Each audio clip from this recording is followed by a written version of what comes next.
Hello everyone, I'm Mehmet Zeki. I will present the assignment in this way because of there's a problem with my computer. Uh, our topic is thinking fast and slow. If you're ready, let's start.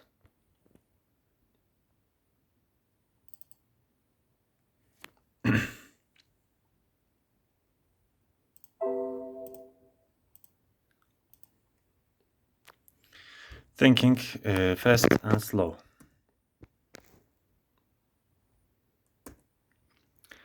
Daniel Kahneman, author of Thinking Fast and Slow, answering 2 plus 2 can get you in trouble because you never think. But when I ask you 70 times 24, you start to think and go on a path. The difference between automatic and slow thinking is that fast thinking is your response to something that has happened to you before, while slow thinking is an action, it requires control and attention.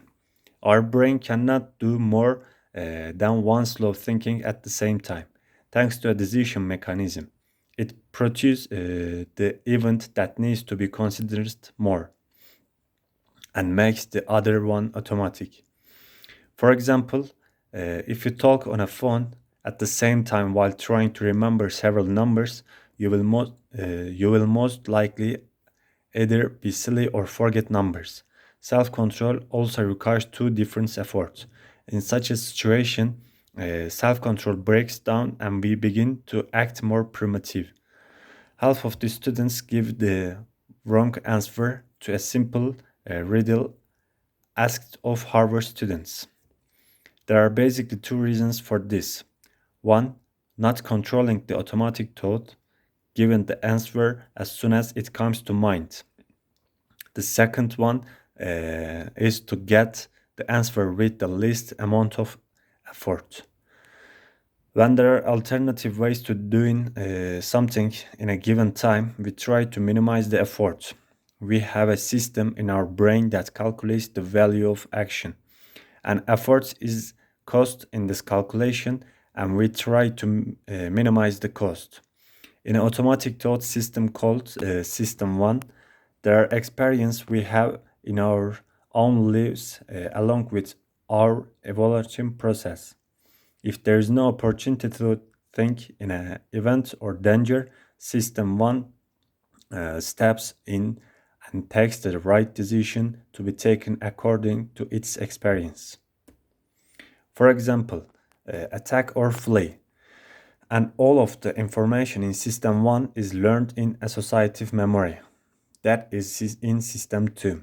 System 1 is active against started developing events and everything is normal.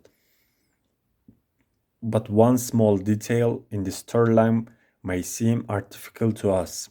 In this case, System 2 comes into play and we are able to think about it. The main feature of associative memory is that it produced a current import of the world. Consistency is a big pattern in the human mind because of people don't want to be inconsistent. Even if the process is inconsistent, they focus on the result that support their arguments and often ignore the process. Kahneman talks about how wrong they are, giving examples of how often our inferences are often similar, especially about non-relative events. He mentioned that the brain's perception and way of thinking is largely proportional to the way our visual system works. And that's if we want to change our minds, we must first change our visual system and place we look at. The most important point in changing the mind is to accept that there's an alternative and not to be too harsh. And now we're going to look at some topics about thinking fast and slow. Interest and effort. We become partially blind when the mind is busy. According to the law of minimum effort, we choose the laziest alternative among the alternatives that reach at the same goal. This law applies equally to economics when Cost is writing instead of effort. Mental ease. Clear expression, direction, and good mood provide mental ease. All in, feels familiar, right, good, effortless. This is a tip for doing something right as well as a warning for the risk of error. Normal surprise reason. A surprise is that an expected event doesn't occur or a low probability event that is considered normal occurs. Differences with normal are noticed very quickly. The quick judgment machine. It is a good virtue if judgments are close to the truth or the cost of being wrong is low. But the environment is uncertain, there is a time pressure, and it is very dangerous when costs are high. Law of small numbers. Excess results are more likely to be encountered if the sample volume is not large enough to represent the heap. It would be deceptive. Availability, feeling, risk. Risk assessments are usually based on the biggest disaster that has been through. Emotional rationality. We either completely ignore the oversized small risks. Governments try to protect their people not only from real dangers but also from potential fears. Breeding intuitive predictions. Heuristics are not about the accuracy of the data shown. Your intuition will tell you something even if the data is wrong. Anchoring to basic data reduces the margin of error.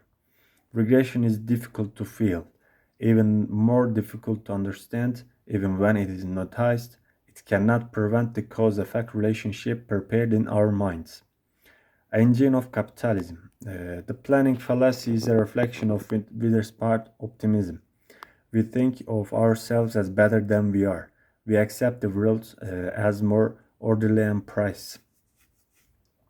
We find our own goal more attainable than the goals of others. We believe we can predict the future. The success of an enterprise depends on what its competitors are doing and the general course of the market as much as its own acquisitions. Failure to perceive the uncertainty in the world well enough can lead to disaster by assuming risks that should be avoided. And now we are going to look at risk policies. It's a common tendency to avoid risk in case of gain and to seek risk in a case of loss. Evolution events individually and it is isolation leads to errors in judgments. It would be more accurate to evaluate the whole system, the big picture.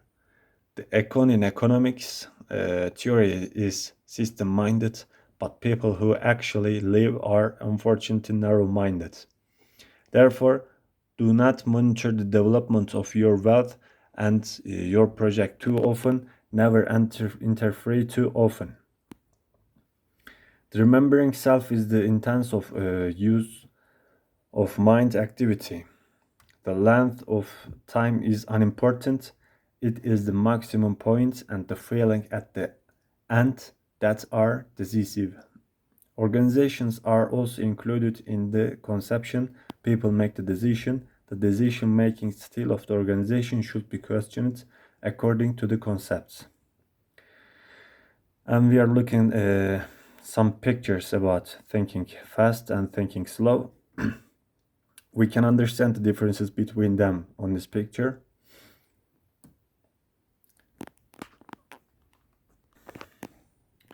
Thank you for listening.